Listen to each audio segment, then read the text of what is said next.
Welcome to this Monday morning.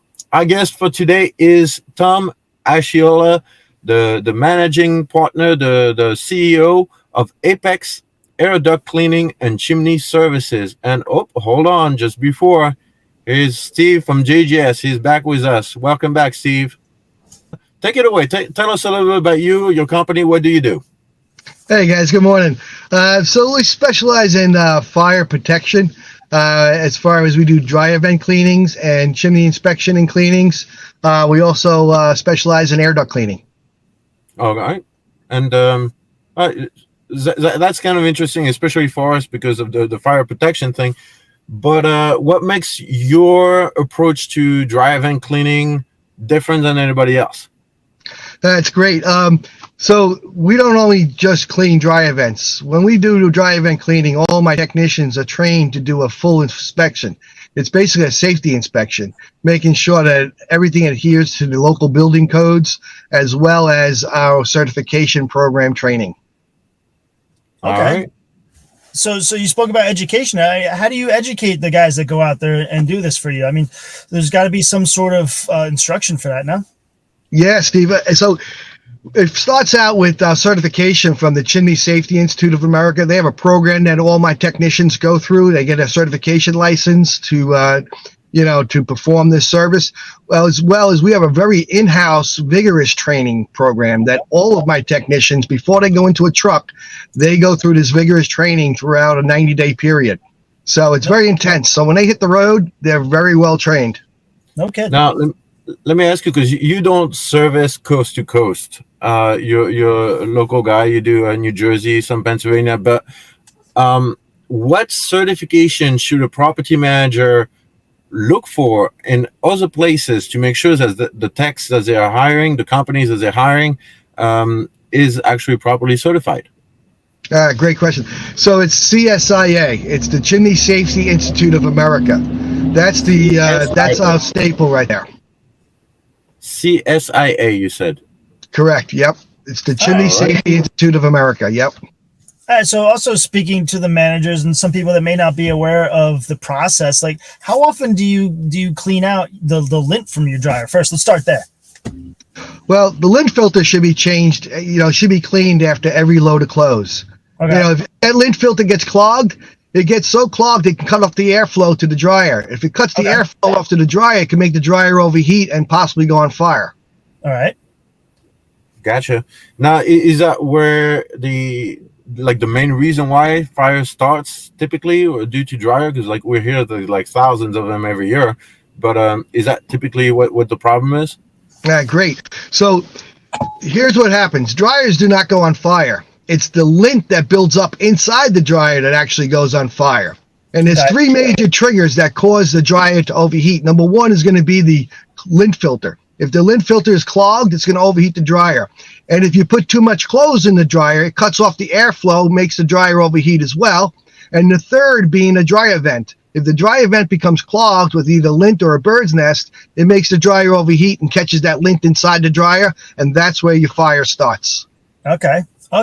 So, Tom, I gotta say, I've worked with you before on providing some education for boards and managers out there, and you got to be the only guy that I've ever worked with that actually lights things on fire during a webinar. You're in your car, please don't do it. We don't want to be responsible. No. So, oh boy, here we go, and here we go. That's the slinky foil that you're not supposed to use. Okay. That's the stuff that you see. It's the most common one that everybody sees, and you're not supposed to use it. Why? Because it's flammable. It is. This is that slinky foil that everybody puts behind their dryer, and they're unaware that this actually acts like a wick. So we discussed before, that the dryer fire starts inside the dryer, and if you have this inferior product on the back of your dryer, it takes the fire from inside the dryer out into your home. Oh, wow. So that is very, very important. So part of our inspection process is that this is one of the first things that we look for to make sure that you have a semi-rigid code compliant material behind the dryer that's solid and it's not flammable. What's that called? What is that piece actually? What's the technical term for the piece that goes between the dryer and the wall? Okay, great. This is a transition duct. Okay. So this is the transition duct that attaches the clothes dryer to the existing wall of the home.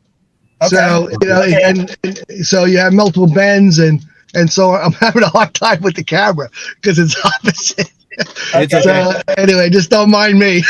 All right. And how often do you clean that part? That goes every 2 years, like with the rest of the system. Okay. So so whenever we do a cleaning, we do both the transition duct and also the main duct.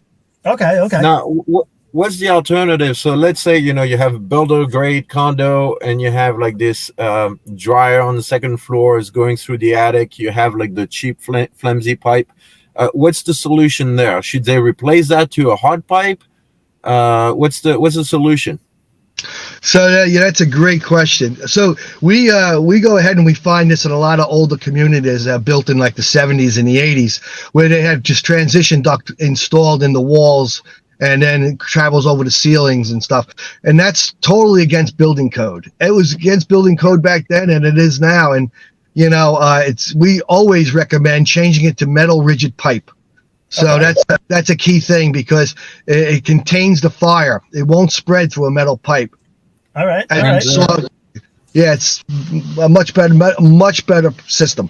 Okay. Quick question for you. So let's say we are on a schedule and we have policies in place and our ducts and our vent lines and the conduits are being cleaned on a schedule.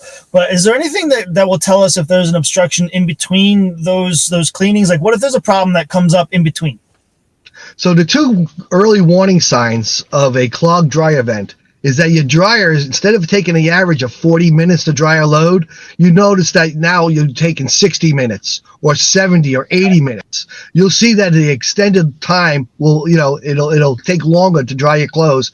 And the second thing will be that your clothes are hot when they come out. When they usually have that cool down system. So there's two things. Those are two early warning signs that your dryer is very, very hot to the touch, and also that it's taking too long to dry your clothes. Okay. Interesting. Now on that topic too, if we go back to the attic, I just have a quick question on this because here in the Northeast it gets obviously real cold in the winter. Is there like insulation that you should have in the duct? If it vents through the roof, like we see oftentimes in condos, when you have a washer dryer, second floor, it will go through the roof. Is there a insulation it should have, or is condensation ever a problem with the duct? All the time. We see this all the time, Dave. So what happens is this: a lot of builders, they'll shortcut it and just throw the pipe it goes through the ceiling up through the roof. But that space between that attic and the roof, space between the ceiling and the roof of the attic is, that's cold. It's, it's unheated. And if that's not insulated, what happens when that hot air from the dryer meets that cold air in the attic, you cause condensation. With the condensation, the lint starts sticking to the sides like a paper mache, and it starts really closing it up like your arteries.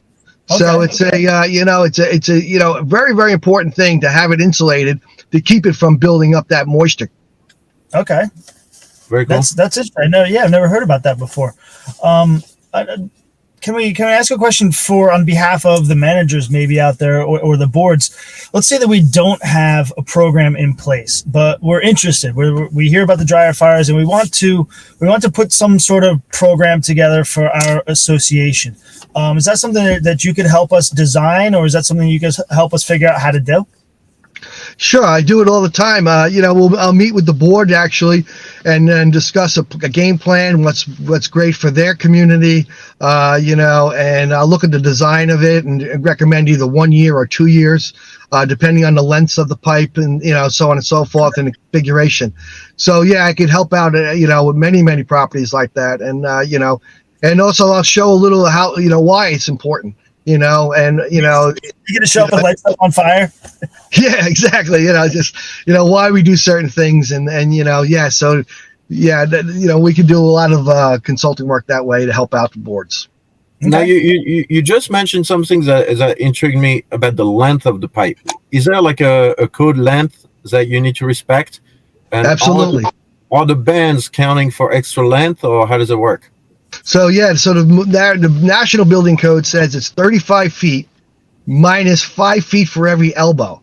So every 90-degree turn is minus 5 feet. So your length cannot exceed that 35 feet.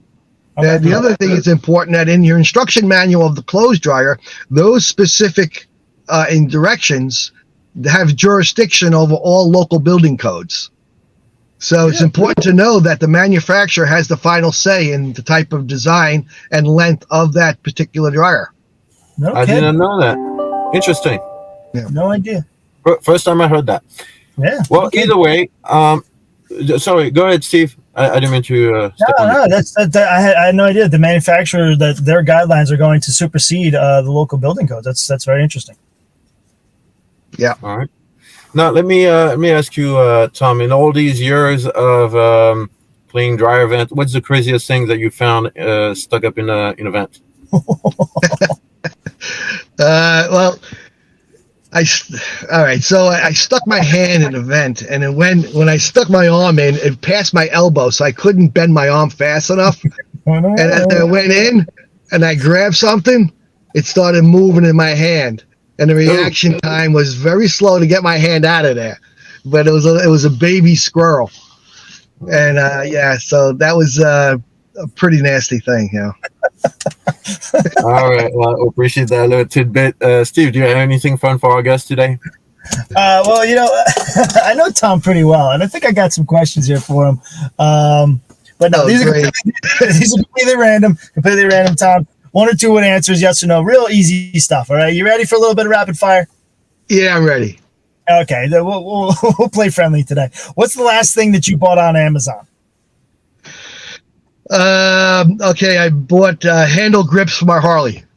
Oh, very nice, very nice. All right, so gambler or not, what's your favorite casino game? Roulette. Okay.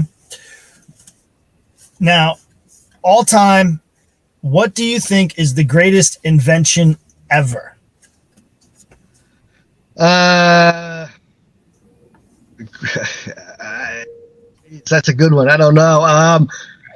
The greatest invention ever. TV. Okay, all right. We'll go with that. Have you ever audibly objected at a wedding? Like when they say anybody in the room objects. Have you ever stood up and be like, I got something to say? No. I'm dying to see that one of these days. I've never seen it before. All right. Compared to an animal, how fast can you run? Like not very fast. We're talking goat? We talking llama? What are we talking? Tiger? We're talking yeah, well, I don't know. We'll go with I don't know. It sounds good with a goat. All right. Now, I personally, I try to stay away from doing business with family or friends, because things happen. Relationships, can be harmed. But have you ever had to fire a relative or a friend or a relative of a friend? I had to fire my mother. Oh boy. Oh boy! Oh man! Yeah. Your mother? A story for another time. Oh my God. All right, moving on. A couple more. What's your least favorite state? My least favorite state, California. Okay. Is there a particular type of food that annoys you? Yeah, anything with curry. Okay. Okay. All right. Curry. All right. Last one, and then that's it. Have you ever missed a flight, an airline flight? No. No. All right. Well, thank you very much for playing with us today, Tom. Before we leave, we'll give you 10 seconds. You can plug for whatever you want. Favorite charity, your company, whatever. Go ahead. 10 seconds. I just want to thank everybody who supports our company and gives us the opportunity to help with education and safety throughout their communities. Not only do I appreciate it, but my technicians really take pride in their work, and they're really proud to, help protect people out there. Well, thank you very much, Tom. Steve? Tom, thanks for being a good sport, man. It's good to see you, buddy. It's great seeing you, too. Everybody, we'll see you next week on the next episode of Community Association Car Chat.